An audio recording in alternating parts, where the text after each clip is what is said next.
Kita bahas hadis tentang ma naqasat shadaqatun min malin. Kama qala sallallahu dalam riwayat Sahih Muslim.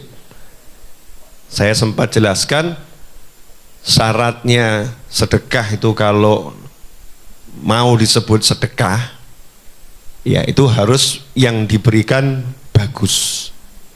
Yang diberikan harus bagus. Maka tema pada waktu ini judulnya adalah buang sampah atau sedekah. Ya, buang sampah atau sedekah. Ini banyak orang-orang termasuk mungkin kita tidak belajar Al-Quran dengan baik dan benar. Jangankan kok belajar isinya, belajar bacanya saja wallahu a'lam, membacanya saja juga masih wallahu a'lam. Padahal panduan kehidupan dunia dan sampai kapanpun juga yaitu Al-Quran. Kalau kita sibuk belajar buku panduan macam-macam, tapi panduan kehidupan dunia sampai nanti selama-lamanya adalah Al-Quran dan kalam Nabi Muhammad SAW, atau yang biasa kita sebut hadis-hadis Nabi Muhammad SAW. Nah, sebetulnya di Al-Quran sudah dijelaskan detail cara sodakoh, ya cara sodakoh. Saya akan bahas satu atau dua ayat. Muncul lagi kopinya, Masya Allah. Jangan degus. Mas Agus ndedek tumpah. Tisu. Ya, kasih tisu biar nggak semutan. Ambilkan tisu. Ya, sebetulnya bukan dedek, kepanasan itu. Satu atau dua ayat. Yaitu dalam surat Al-Baqarah ayat 267 dan 268. Mudah-mudahan dalam waktu kurang lebih 30 menit selesai. Dua ayat dikupas singkat, ya dikupas singkat. Pertama yang perlu diingatkan pada saya dan antum semua dan pemirsa dimanapun berada, ya, buat kamu aja is. Jazakumullah khairan. Nih kalau sedekah itu yang bagus, utuh, panas ya is. Kalau ngasih yang bagus katanya begitu. Tadi saya disedekahi sama Mas Agus, kopi enak itu. Kopinya sama, cuman dipanasi. Nyantai ya. Perlu diingatkan kepada saya dan semuanya, kita semua diingatkan. Islam itu mengajarkan agar manusia memperlakukan manusia yang lain dengan perlakuan yang the best, yang terbaik. Ya, yang terbaik. Memperlakukan makhluk Allah dengan perlakuan yang terbaik. Itu Islam. Dalam segala hal, sampai kita lihat urusan yang paling sadisnya manusia. Manusia ini kan sadis juga ya. Ayam dibesarkan, disayang-sayang, udah waktunya diapakan? Dimakan gitu.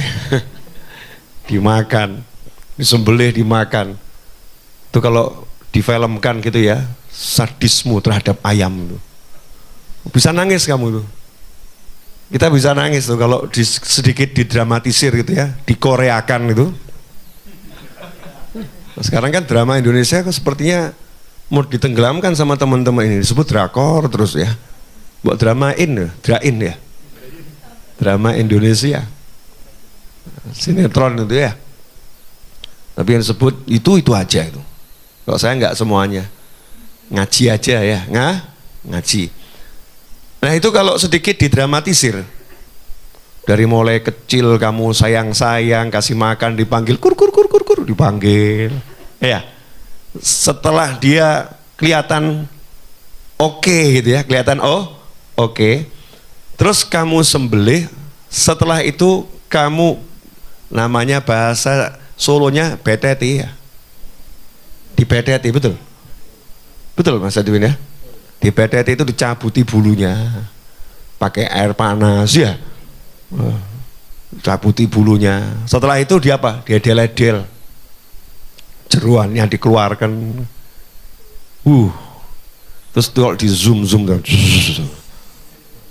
terus sama kasih bahasa, tega kamu. Ayam yang ngomong begitu ya, itu kelihatan kita sadis banget. Tapi itu sunatullah. Memang ayam itu diciptakan untuk dimakan. Tapi Islam mengajarkan kamu harus perlakukan ayam tadi ketika kamu sembelih dengan baik. Nyembelihnya itu pisaunya harus tajam. Dan bahkan tidak boleh baca Bismillahirrahmanirrahim. Cukup Bismillah. Nggak boleh bawa-bawa Ar-Rahman dan Ar-Rahim. Nama Allah yang dua ini nggak layak kamu gunakan untuk nyembelih binatang.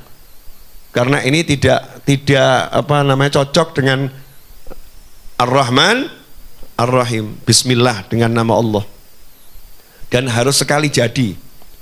Ojo mbok engke-engke. Bisonya ketul, ya agak pedot Pak. Pedot terakhir diputel gitu kan ya. Naudzubillah min dzalik.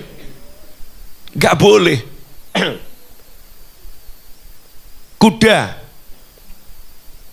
yang kita tunggangi, kendaraan. Dulu kan enggak ada motor, adanya kuda, dan nanti juga enggak ada motor. Jangan sok kamu, wah aku enggak butuh kuda, kata kuda, tunggu tanggal mainnya. Sombong amat manusia. Nah, aku tuh kendaraan terbaik. Makanya setiap kecepatan diukurnya pakai namaku, horsepower.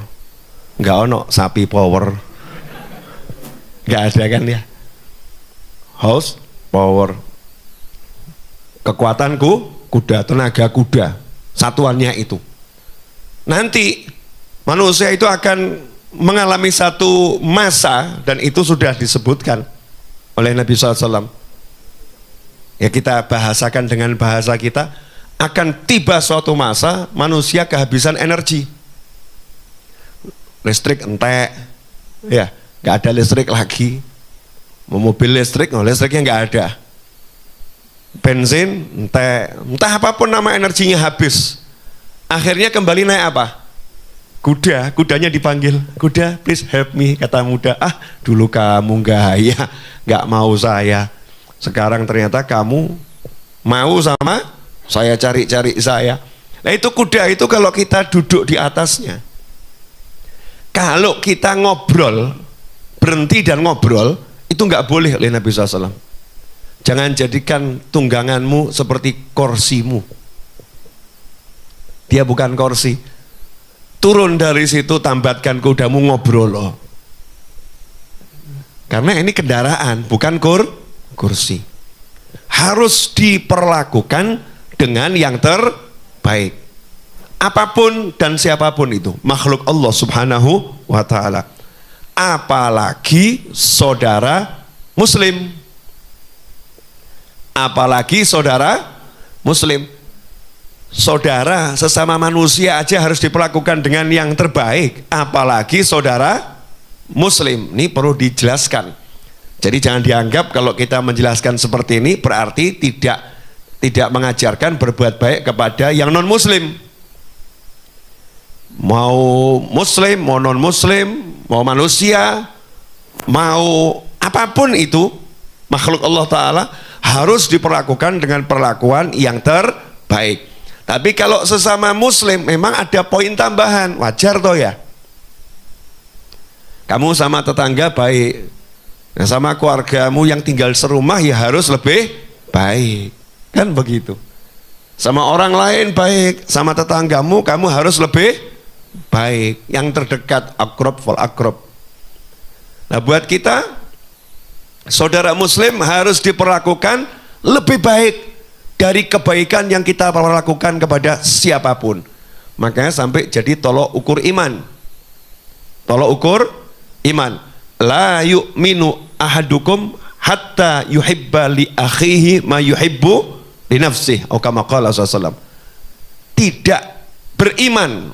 Itu kalau diterjemahkan apa adanya ya. Dan agak ngageti ya. La yu'minu, tidak beriman salah seorang di antara kalian sebelum dia bisa mencintai untuk saudaranya seperti apa yang dia cintai untuk dirinya sendiri. Artinya kalau bahasa yang baik dalam bahasa Indonesia, terjemahannya yang betul ya. Kalau tadi kan terjemahan letterlek tuh. Tapi itu bukan mengalih bahasakan. Tidak sempurna iman salah seorang di antara kalian sebelum bisa memperlakukan saudaranya seperti dia memperlakukan dirinya sendiri. Itu arti yuhibbu li nafsihi ma yuhibbu li akhihi itu ya. Yuhibbu li akhihi ma yuhibbu li nafsihi itu artinya memperlakukan saudaranya seperti dia memperlakukan dirinya sendiri. Beda atau terjemahannya? Kalau diterjemahkan tidak mencintai untuk saudaranya seperti dia mencintai untuk dirinya sendiri, mungkin rodok mumet maksudnya piye gitu. Nah ini bedanya mengalih bahasakan dengan menerjemahkan. Ya, tidak sempurna iman salah seorang di antara kalian sebelum dia bisa perlakukan saudaranya seperti dia perlakukan dirinya sendiri. Kalau dia nggak suka itu, maka dia juga nggak akan beri saudaranya itu. Kalau dia nggak suka makanan itu, maka dia tidak akan berikan makanan itu pada saudaranya. Kalau dia nggak suka baju itu, maka dia tidak akan berikan baju itu pada saudaranya. Kalau dia nggak mau lewat sana takut ada lobang-lobang di jalanan, maka dia akan katakan pada saudaranya, jangan lewat sana, itu bahaya. Dia perlakukan saudaranya seperti dirinya. Jangan sampai dia celaka. Dia harus bisa dapat kebahagiaan seperti aku. Dia harus bisa sukses seperti aku. Ini baru namanya mukmin yang beneran.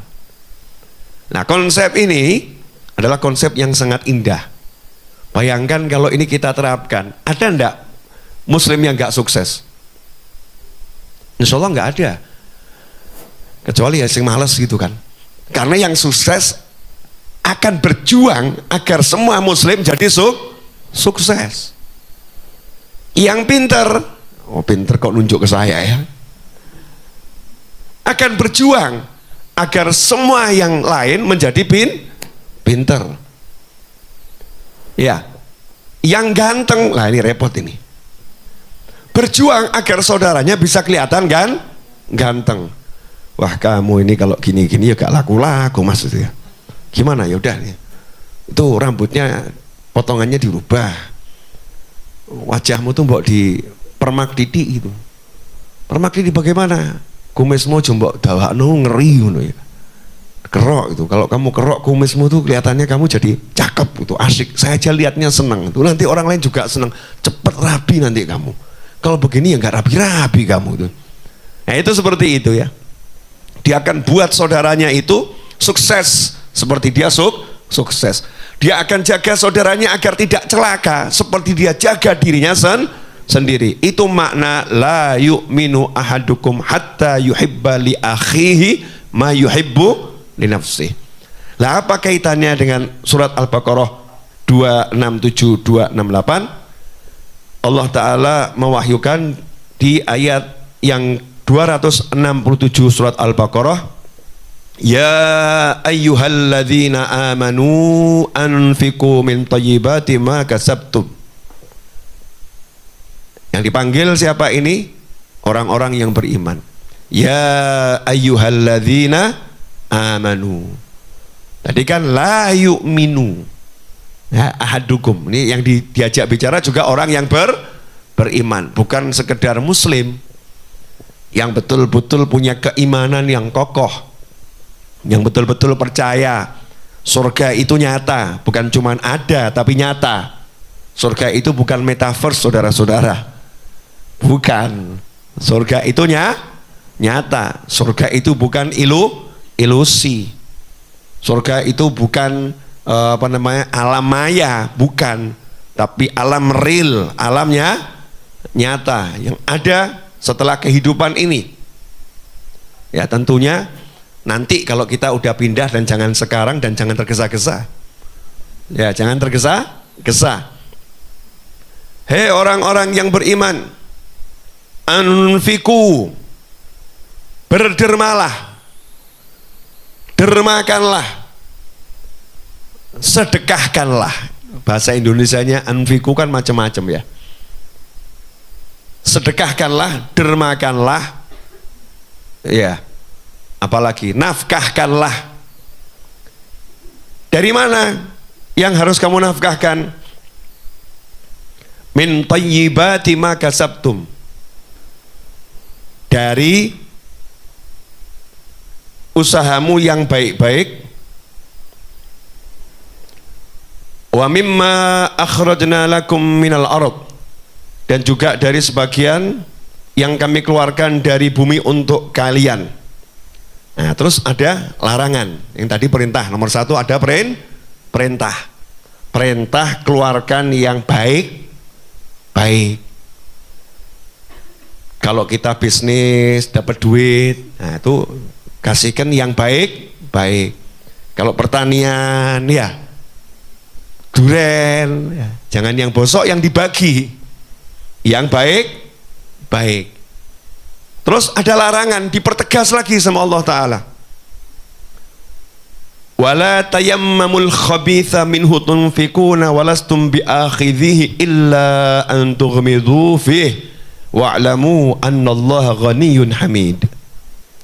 Dan janganlah kalian memilih yang buruk-buruk lalu kalian nafkahkan daripadanya, padahal kalian sendiri tidak mau mengambilnya, melainkan dengan memicingkan mata terhadapnya. Dan ketahuilah bahwa Allah Maha Kaya lagi Maha Terpuji. Jelas ya ayatnya ya? Jelas atau enggak jelas? Jelas ya? Suruh ngasih yang baik dan enggak boleh milih yang buruk. Jadi kalau mau sedekah itu, ya jadi sedekah itu misalnya nih, mbak-mbak ini mau sedekah kerudungnya mau disedekahkan. Biasanya yang disedekahkan yang disukai atau yang sudah nggak disukai? Jujur. Biasanya cari di lemari, ini kerudung sudah nggak kepake, ini ya nggak kepake, ini kurang suka, ini kurang cocok. Terus disedekahkan temennya, nih buat kamu. Oh, Masya Allah baik banget. Padahal buang sampah. Daripada penuhin lemari, itu kan ya. Kalau dibuang di sampah nanti kurang ada yang menghargai, buang kepada temennya senangnya luar biasa. Betul temannya senang, betul. Itu baik, betul itu baik. Saya nggak ngomong jelek, betul itu baik. Tapi bukan ini sedekah. Bukan begini konsep sodako. Ini sebetulnya sama dengan buang sampah, cuman beda tempat. Paham ya? Sama dengan buang sampah, karena udah kita anggap ini sampah gitu loh. Ini sampah. Barang yang udah nggak kepakai. Kita nggak suka. Ngeri lagi kalau memang udah nggak suka beneran. Suruh pakai aja. Nah itu micingkan mata tuhmidu tuh gitu. Kalau cewek kan beda ya. Iya. Cewek banget ya. Jangan ngomong mirip. Betul begitu mbak? Enggak ya, cewek enggak begitu ya. Gimana? Lebih ngeri. Wallahu a'lam. Yang tahu ya cewek yang begitu. Di sini kan enggak begitu ya. Ya kalau ada mirip-mirip ya wajar-wajar. Paham ya? Pemirsa, dimanapun antum berada. Jadi sodakoh itu syaratnya dikatakan sedekah kalau memang betul-betul pengen diterima dan nanti akhirnya dikembangkan dan jadi nambah. Jadi nambah, syaratnya bukan buang sampah. Kamu harus berikan yang the best, yang terbaik dari apa yang kamu miliki. Makanya orang dulu tuh kalau datang ke orang lain ya ngasih itu, Masya Allah, yang dikasihkan yang terbaik. Itu kalau mengutamakan orang lain meskipun dirinya membutuhkan. Aku butuh baju itu, dia butuh baju itu. Ya udah aku tak pakai yang ini saja, biar dia pakai yang itu. Ini namanya sodakoh, sedekah, betul, memberikan yang the best, yang terbaik. Sanggup enggak kita? Latihan. Mulai nanti kalau di masjid nggak ada QRIS-nya. Kalau di Raudhah kan nggak ada kotak amalnya, adanya QRIS ya. Tapi kalau di masjid yang nggak ada QRIS-nya, Jumatan tuh ya ada kotak amalnya, buka dompet itu ya siapkan yang masih baru duitnya. Jangan yang sudah letek, kamu megangnya aja, cici. Ya, ini bahkan sekarang dikumpulkan al-jiji ini. Ya, ini nanti buat pengemis, masya Allah. Buat orang minta ini, kumpulkan uang yang letek-letek, yang kotor-kotor gitu ya. Nanti dikasihkan kepada orang minta. Ini sebetulnya ngasih atau buang sampah. Tuh.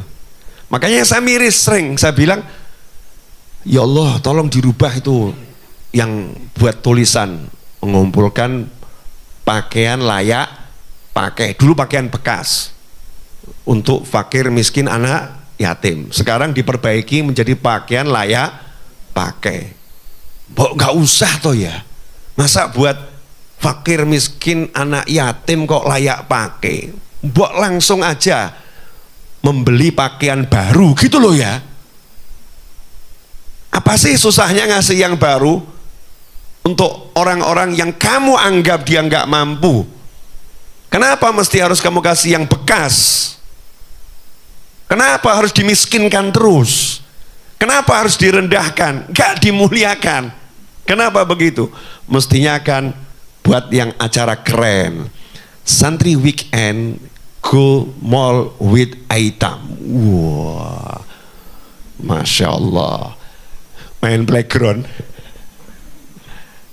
Anak-anak yatim bukan dikasih amplop, bukan diajari terima, bukan diajari terima, tapi diajak pergi ke mall, kemudian masuk toko pakaian, pilih yang kamu suka.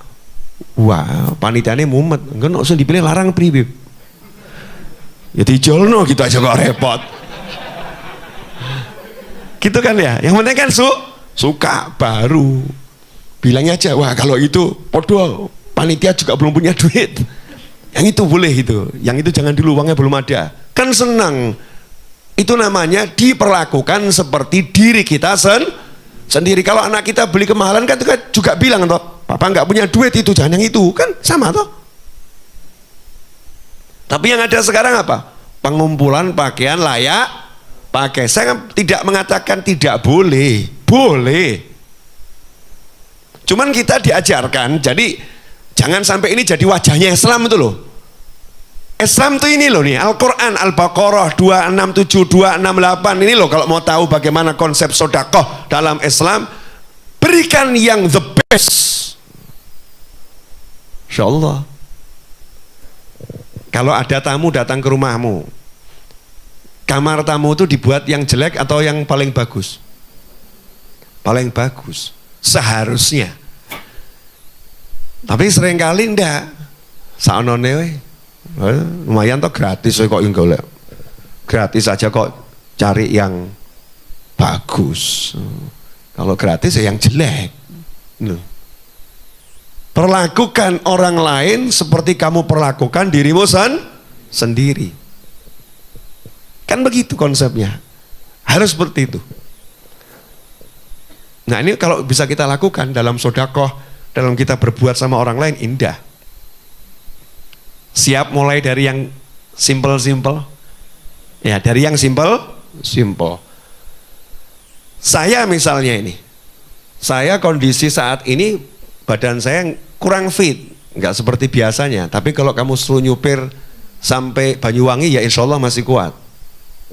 Ya insya Allah masih kuat. Perkara nanti tidurnya setiap berapa kilo, berapa jam, ya wallahu a'lam. Tapi insya Allah kuat, karena saya bersemangat. Karena saya pengen memberikan yang the best, yang terbaik, sama santri weekend yang terbaik. Makanya saya ya, gimana caranya saya bisa ngajar, kan begitu. Gimana caranya saya bisa ngajar. Jangan kamu kira saya sepanjang malam tidur. Saya terima tamu sampai jam 2 kurang semalam itu. Iya, terima tamu sampai jam 2 kurang. Terus kamu kira saya nggak sholat subuh gitu ya, menstruasi. Ya sholat subuh, ya jamaah, ya membaca wirid, ya tidak tidur setelah subuh. Sampai jam 7:30 saya masih melek, ya masih melek. Manggil anak-anak. Satiis pun dikasih tugas nggak dijalankan. Jam 6 wajib baca Bukhari walaupun sendiri, tapi nggak dibaca sama Satiis Bukharinya. Betul Satiis? Nah, iya, padahal dia sehat, seger.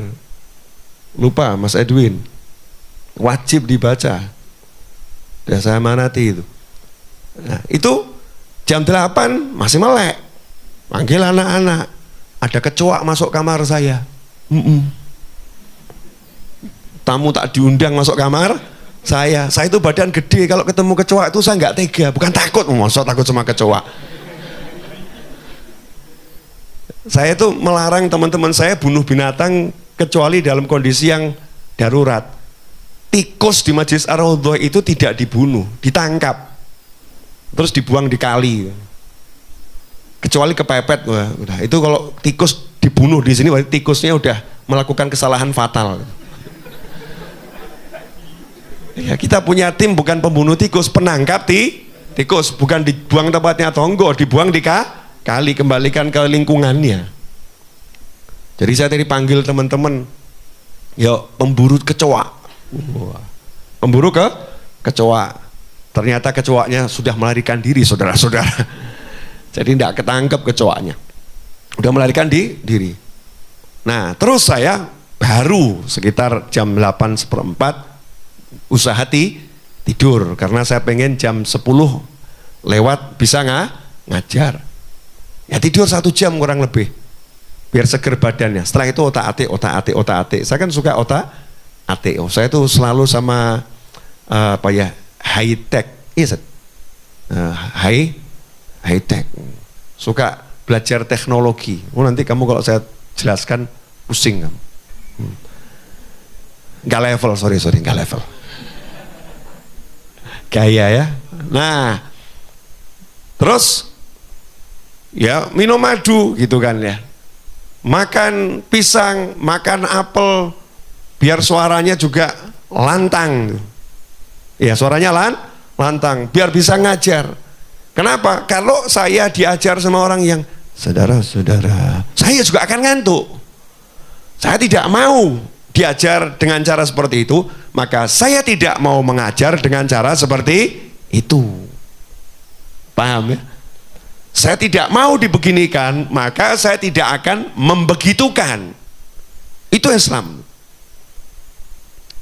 Ini contoh dalam mengajar. Contoh ketika kamu punya duit, gimana memperlakukan orang yang nggak punya duit. Bayangkan kalau kamu nggak punya duit, butuh duit, gimana gitu. Nah, ini konsep sodakoh itu memberikan yang terbaik, memilih dari yang terbaik. Jadi memilih dari yang terbaik, berikan yang terbaik, nggak lihat yang jelek. Nah, sementara kebiasaan kita sekarang ini bongkar lemari, cari yang jelek. Ini. Kalau saya terang-terangan sama teman-teman saya, ini semua sampah saya. Nah, arep mbok nggo karepmu, mbok gopel ya karepmu ki sampah. Ini bukan hadiah. Tanya sama teman-teman saya. Saya kalau mau ngurangi sarung gitu ya, kalau ngasih teman-teman saya sarung baru, ya sarung baru. Tapi kalau mau buang sampah, kadang udah saya buang, diambil sama Satiis. Diambil sama Edwin gitu kan ya. Daripada dibuang di sampah, lebih baik saya pakai kan begitu. Tapi saya nggak pernah bilang itu sodako atau itu hadiah, buang sampah. Tapi mbok nggo sak karepmu. Karena saya menganggap ini sampah itu. Ini bukan sesuatu yang layak untuk saya hadiahkan. Paham ya? Ya kalau saya mau hadiahkan ya sesuatu yang baru, yang bagus lah. Kecuali kalau itu benda bertuah, nah lain. Kalau benda bertuah itu kan beda ya. Misalnya kok ada sarung yang dulu saya pakai untuk nikah, itu kan benda bertuah. Misal gitu kan ya. Walaupun sudah soek-soek gitu kan. Wah ini bersejarah, itu lain, itu nilainya mahal. Atau mungkin kamu punya handphone welek gitu ya, mbok simpen, terus kamu bilang, ini handphone saya yang paling mahal. Wong yang ngakak, jadul welek paling mahal. Ini handphone yang pertama kali saya bisa beli.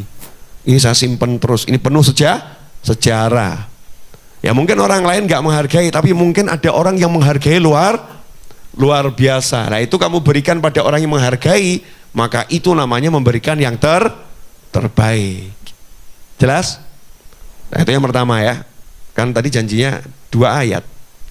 Nah tambah 10 menit lagi, insya Allah.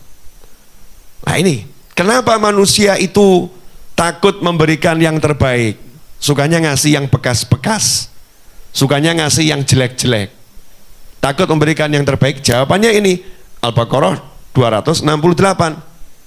Asyaitanu ya'idukumul faqra wa ya'murukum bil fahsya. Setan, jadi sebabnya itu lagi-lagi ketemu kata setan. Makanya kalau istri model seperti ini, istrinya sama dengan kesurupan setan. Istrinya setan ngawur kamu.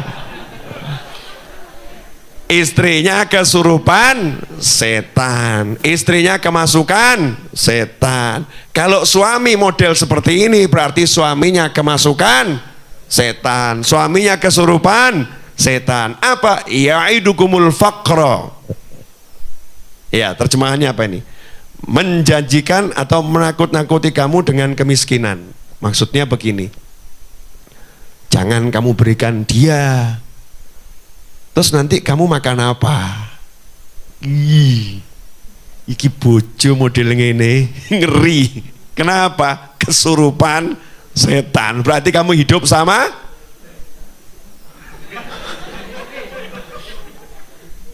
ngeri. Ngeri. Kamu jangan berikan motormu kepada adikmu.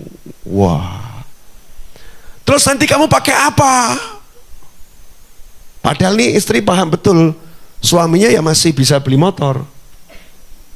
Ya. Atau istri punya motor miliknya sendiri, mau diberikan pada adiknya, suaminya komentar, ngapain kamu berikan adikmu? Itu didik males sama dia, padahal alasannya bukan didik males. Padahal ya bojone ki eman-eman, timbang kayak adik di Lego kan ya lumayan, dijual kan ya lumayan buat saya. Ngajari takut miskin tuh setan gitu. Ya'idukumul faqra, bisikkan takut miskin, takut gak punya. Dan itulah yang dikatakan bahwasannya kemiskinan itu ya bisa membuat orang jadi kufur. Kadal faqru ayyakuna kufra. Kadal faqru ayyakuna kufra. Hampir-hampir kefakiran membuat seseorang jadi kufur. Itu yang dimaksud bukan kefakiran. Karena orang-orang fakir itu masuk surga lebih cepat dari orang kaya. Banyak anbiya wal mursalin itu disifatkan secara ekonomi fakir. Tapi kenapa dikatakan kefakiran itu mendekati kekufuran? Bukan kefakiran, tapi rasa takut fakir, rasa takut miskin. Orang kalau udah takut jatuh miskin akan menghalalkan segala cara untuk mendapatkan kekayaan. Nah itu ngeri, bisa kufur nanti. Yang haram dia jadikan halal. Oh halal itu padahal haram. Oh kan bisa murtad kalau seperti itu. Ngeri. Ya mengerikan luar biasa. Bisa nanti ayat Al-Quran diganti-ganti sama dia. Ayatnya bukan itu artinya. Ngeri. Bahaya. Kadal fakru ayakuna kufro. Rasa takut miskin itu bisa membuat orang jadi kufur. Dan inilah yang dipakai sama setan. Entek lo duitmu, entek. Habis lo uangmu kalau buat ngurusi saudaramu, habis. Udah saudaramu kasih aja itu baju-baju bekasmu. Nggak usah belikan yang baru. Iya, nggak usah belikan yang baru. Dah, itu anak yatim, kasih yang bekas. Bekasmu masih bagus kok. Bekasmu masih bagus, layak pakai. Nggak usah kasih yang baru, nanti uangmu berkurang. Ini namanya dibisiki setan. Sebetulnya Al-Quran ini bicaranya jelas atau nggak jelas? Super jelas. Nggak mungkin nggak jelas, Allah yang bicara, Tuhan kita semua. Ya super jelas. Kemudian setan juga menyuruhmu untuk berbuat fahsya. Nah, fahsya di sini artinya apa? Fahsya itu kemungkaran, ya. Kan inna sholata tanha anil fahsya'i wal munkar. Keji. Fahsya itu keji. Di antara makna keji itu zina. Ya, di antaranya ya. Tapi di ayat ini makna keji yang paling sesuai menurut ahli tafsir adalah al-bukhul. Kepelitan, kebakhilan. Jadi setan nyuruh kamu untuk pelit, setan nakut-nakutin kamu jatuh miskin, makanya kamu tidak mengeluarkan yang terbaik, kamu pilih yang jelek. Sehingga sodakohnya gagal total. Gagal total sedekahnya. Jadi sebetulnya cukup jelas ya. Nah, sebaliknya, wallahu ya'idukum maghfiratan minhu wa fadla wallahu wasi'un alim. Sementara Allah menjanjikan kepadamu ampunan wa fadl dan fadl dari Allah. Kalau kamu sedekah yang terbaik, Allah ampuni dosa-dosamu wabih entek. Enak betul ya. Makanya buat orang yang banyak dosa itu sedekah ini penghapus dosa yang luar biasa. Dulu kan gini ya. Kalau sekarang satu tombol del. Kontrol A, del. Kalau dulu biasa kayak gitu ya, dihapus dosa-dosanya. Sekarang dihapus dosa-dosanya, kita kalau ceramah nggak begini. Kontrol A, del, gitu kan ya. Atau enter format, selesai. Gak punya dosa lagi, habis. Satu sedekah bisa menghapuskan semua dosa. Janjinya Allah nih, wasari'u ila maghfiratin min rabbikum, sampai akhir ayat. Itu nanti ayatnya juga kaitannya dengan sedekah, ampunan. Nah, wa fadl, nah ini fadl ini menarik. Fadl itu artinya kemurahannya Allah. Allah akan beri kamu balasan sesuai sisi kemurahannya Allah. Lomonya Gusti Allah, maha pemurahnya Allah. Ada orang ngasih saya roti, saya ini lomo, sugih lomo, misal begitu ya, insya Allah kabul gitu ya. Dikasih roti, masa saya balas roti, berarti kan sama. Dikasih roti kok balasnya roti, itu sama. Gak mungkin Allah sama dengan makhluk.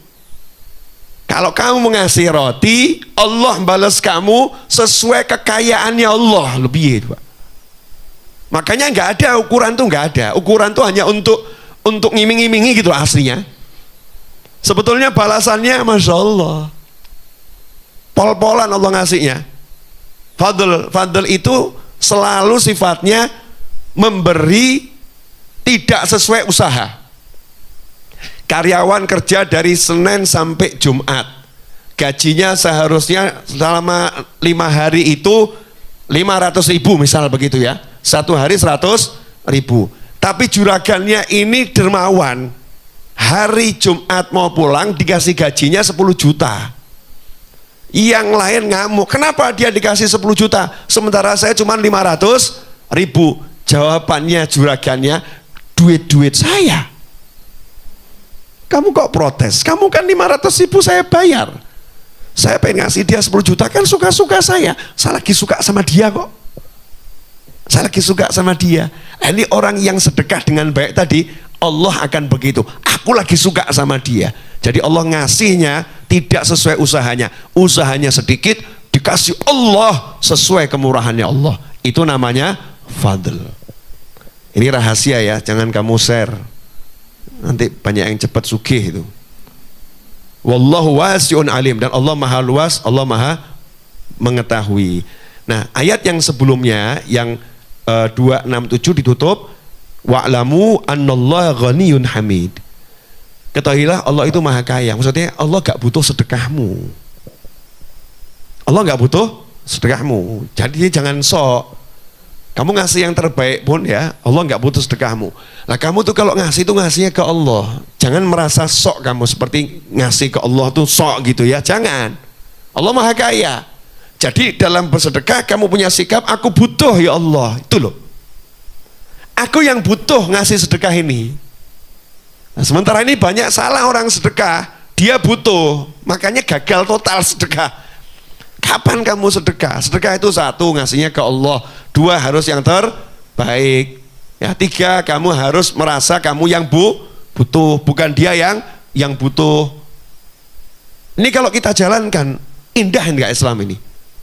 Indahnya luar biasa. Nah sayangnya kita yang seharusnya menjadi duta-duta Islam ini, kita sendiri memperlakukan orang lain tidak seperti yang diajarkan oleh Allah dan baginda Muhammad sallallahu alaihi wasallam. Alhamdulillah, mudah-mudahan yang singkat kurang lebih 40 menit Mas Eto.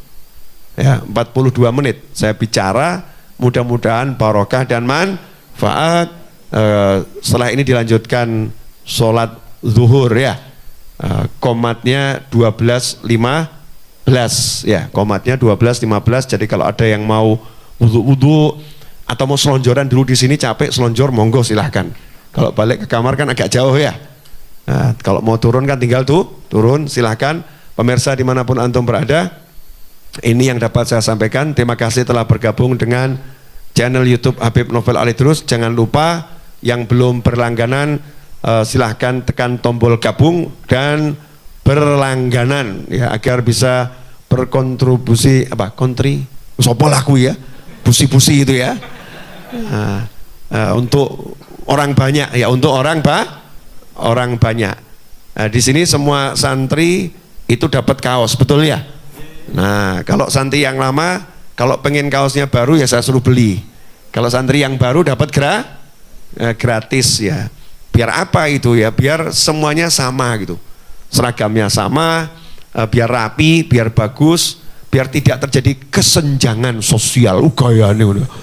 Kesenjangan sosial, sama semua itu, nggak ada beda, biar nggak malu dan biar nggak gaya mode-mode gitu, mbak-mbak ya, arep mode apa ya, santri lo ya. Nah, lain kalau teman-teman saya bebas ya, teman-teman saya bebas. Jazakumullah khairan.